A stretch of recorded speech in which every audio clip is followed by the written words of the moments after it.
Vizag DSC ఆస్పిరెంట్ని.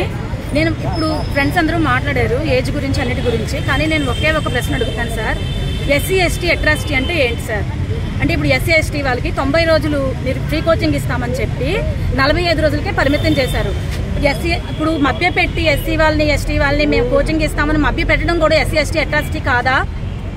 మరి free coaching ఇచ్చి 45 రోజులకే పరిమితం చేసి 90 రోజులకి మీకు అనుకూలమైన వాళ్ళకి డబ్బులు వేస్తున్నారు కదా సార్. మరి ఇది అన్యాయం కాదా సార్?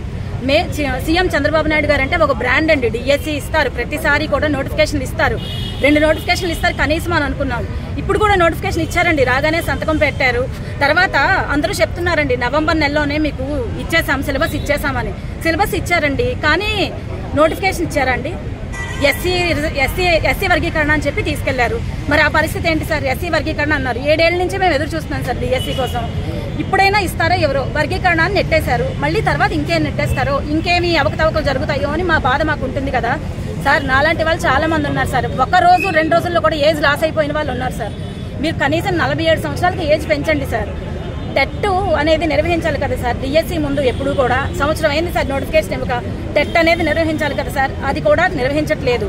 ఇప్పుడు హడావుడిగా డిఎస్సి పెట్టేస్తున్నారు. గ్రూప్ 2 కూడా అంతే చేశారు. ప్రిలిమ్స్ క్వాలిఫై అయిన వాళ్ళందరూ మెయిన్స్ లో మాత్రం ఉద్యోగాలు చాలా మంది తక్కువ మందికి వచ్చాయి. అది ఏ రకంగా రిజల్ట్ ఇచ్చారో కూడా మాకు తెలియదు.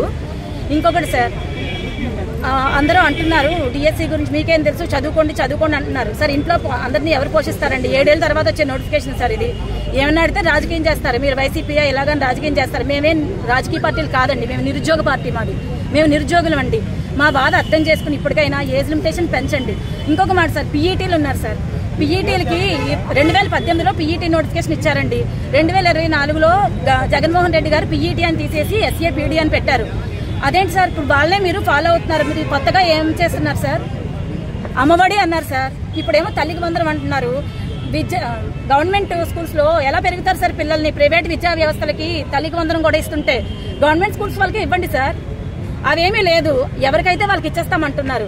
గవర్నమెంట్ స్కూల్స్ లో స్ట్రెంత్ ఎలా పెరుగుతుంది? టీచర్లు ఎలా పెరుగుతారు సార్? అప్పుడు ఈ నార్మలైజేషన్ వల్ల చాలా మంది లాస్ అయిపోతున్నారండి. ఇప్పటికే 3 చనిపోయారు. ఇంకొక అబ్బాయి, కర్నూలు అబ్బాయి ప్రాణాపాయ స్థితిలో ఉన్నాడు. వీళ్ళందరికీ ఎవరు సార్ క్వశ్చన్ చేసేది? సార్, ఒక విగ్రహం కూలిపోతే ఎవరో కొట్టేశారు, విగ్రహాల గురించి వచ్చి ధర్నాలు చేస్తారు. డిఎస్సి అభ్యర్థులు చచ్చిపోయారు సార్, విగ్రహాన్ని మళ్ళీ కట్టుకోవచ్చు. డిఎస్సి అభ్యర్థులు చచ్చిపోయిన వాళ్ళని తిరిగి బతికించగలరా అండి ఎవరన్నా సరే? ఇది నేను ఎవరినైనా సరే సార్, సీఎం గారికి కానీ, ఎడ్యుకేషన్ మినిస్టర్ గారికి కానీ, డిప్యూటీ సీఎం గారికి కానీ నేను అందరినీ క్వశ్చన్ చేస్తున్నాను సార్. ఇది చచ్చిపోయిన వాళ్ళ ప్రాణాలు మీరు తిరిగి తీసుకురండి సార్. మాకు డిఎస్సి పోస్ట్ పోన్ చేయొద్దు అప్పుడు సార్. ఇంకొక మాట సార్, ప్రశ్నిస్తా అని చెప్పి మాతో ఓట్లు వేసుకున్నారు సార్. ఒక సుభాష్ చంద్రబోస్ అనేసుకున్నాం, మేము భగత్ సింగ్ అనేసుకున్నాం, డిప్యూటీ మినిస్టర్ గారు పవన్ కళ్యాణ్ గారు. ఇప్పుడు మీరు ప్రశ్నించే గొంతు ఏమైపోయిందండి?